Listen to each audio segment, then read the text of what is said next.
Hey folks, Vortex here and welcome to my review of the HarmonicDyne Athenas. So these are a semi-open back headphone and they're priced I think $179. And yet as usual, full disclaimers, I'd like to thank Lint themselves for sending me this unit to try out, so thank you very much. I was not paid to do this video and all thoughts and opinions are my own, and yes, it's good to see something fresh on the channel. So yeah, semi-open back, which you'll see in a bit. There's all the contents. So storage bag, manual, a coin, which is a bit different. You get a 3.5 to 6.35 adapter, which is not normal, cable, headphones, and obviously weight. The materials, like obviously it's suede fabric, 3.5 cable.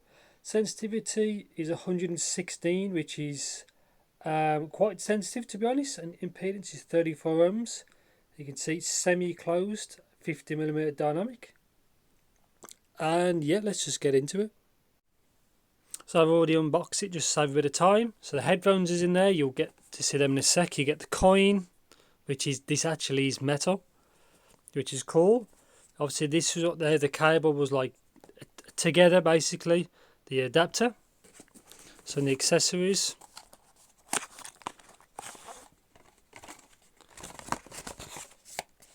You get a bit of paperwork. You get the pouch, like velvety. There.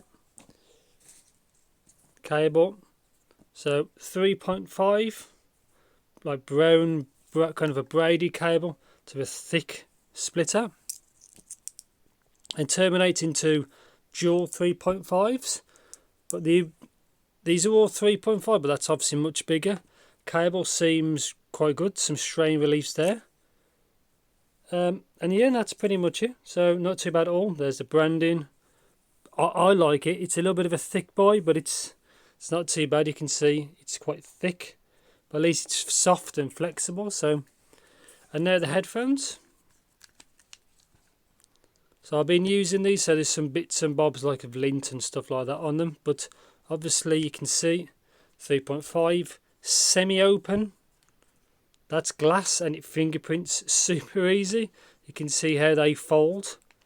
It's a little bit, it's probably a touch too easy to do that, but it's not too bad at all. Pads, soft, like really soft. Obviously adjustment is that much. I have a small head, so I'm actually on the smallest. Obviously this is all padded here. And that's pretty much it really. But yeah, that's what they look like. You can see they're a fingerprint because it's glass and the side's glass, so you need to keep cleaning them, which is probably one of the negatives.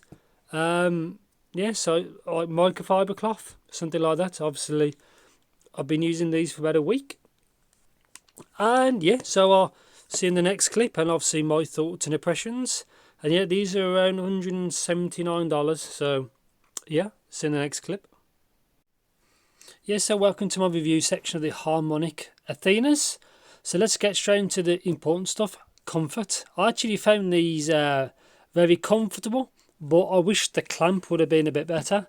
They are a little bit, because I actually have a smaller head, so I had mine, as you can see, flip it around. I had mine on the smallest adjustments. You can see how big it goes. I actually have mine on the smallest, and the clamp was just enough, but the pads, as you can see, are very, very, very soft. To be honest, it was quite comfortable. They're not too heavy either, so for long-term comfort it's fine. Headband is very well padded, as you can see, all the way around, and it was fine. I tried these for gaming and a bunch of different music, and I was quite happy with the actual comfort of these. So something that I don't like is they are a fingerprint magnet. Now the back of these is glass. You can see you need a microfiber cloth all the time, like I've said before. But apart from that, it's fine. That's glass as well. Same on the other side.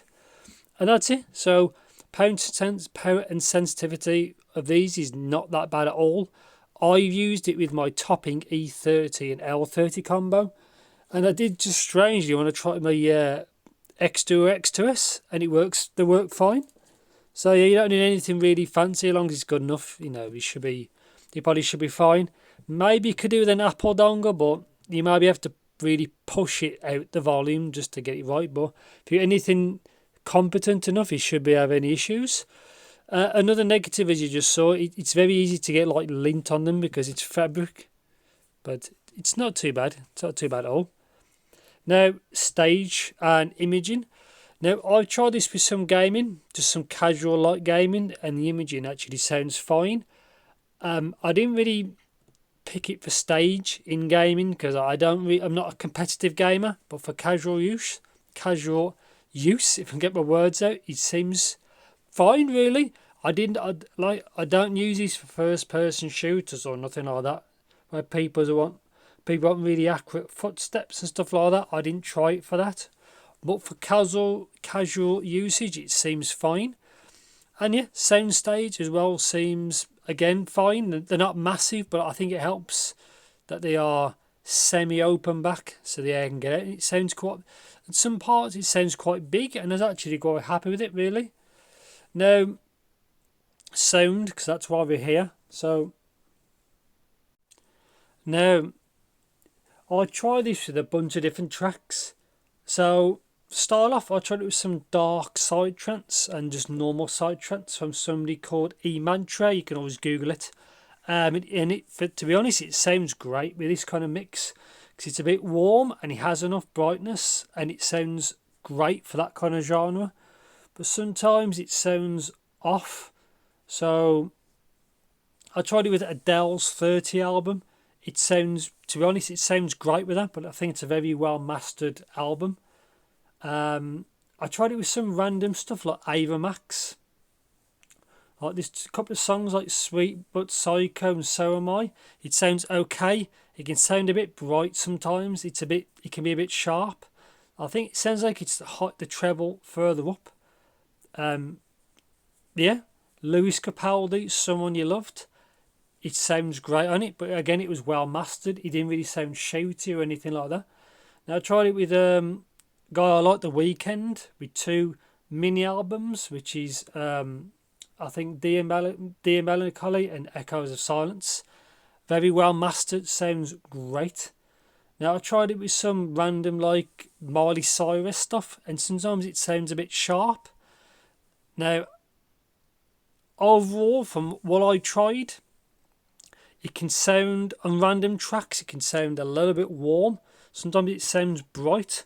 But on the whole, if it's mastered well, these things sound great. But I think it just depends if it's poorer recordings. It shows off the harshness that sometimes appears. It's rare though. If further up, it feels further up in the range. Obviously, as well, I haven't measured them. There is some measurements of these that now exist. But overall, the sound, I do like these overall. And these will probably be my new daily drivers. I normally use the Civica Phoenix, but I prefer the warmer tune that these have. Now, I am kind of nitpicking, to be honest, as well, because that's what we have to do. But 9 out of 10 tracks, these things sound great. I've tried this with a few movies as well. Sounds great. It doesn't really show up the flaws or anything like that. They do sound warm. They do sound great for like action films and stuff like that. I tried this with a random one called The Northman. Sounds great. And I also tried it with a film called Don't Worry Darling. So like a random one with Chris Pine. Sounds great. Now, a game I did try this with was called Chorus. Again, it's a big soundstage game and the soundtrack suited really well. I haven't tried this with first person games, so don't bother asking. But yeah, overall, it's a good set. These are a good set. They're not perfect. They can be a little bit, basically, the negatives is they can be a little bit warm or a little bit bright, depending on the track. But overall, from my experience, it's been very good. Now, as a sneak peek, I have the 3A Audio Ghosting. So I expect that review to come soon and I'll open back. So yeah, I'll probably end it here, but yeah, good set. They're not perfect, but headphones I own. These are one of the best sets I've got. And that's it. So comfortable set, as you can see. good enough clamp. I probably want a bit more clamp, but good pads. 3.5, so you can change cables. If you've got a smaller head, I can just about get away with the fitment on the smallest setting. And yeah, that's pretty much it really. Consider like there can be fingerprint nightmares, but I think they're a good set. Overall, I think they're $179, and they're worth that.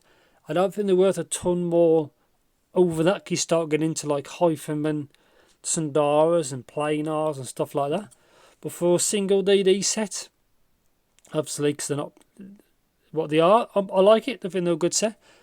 Overall, they seem to be work well for what I listen to, which tends to be either electronic music or random pop music or anything like that.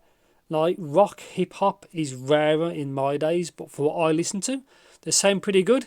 I'm going to stop rambling, but yeah, if you know anything particular, let me know in the comments, and yeah, see you in the next vid.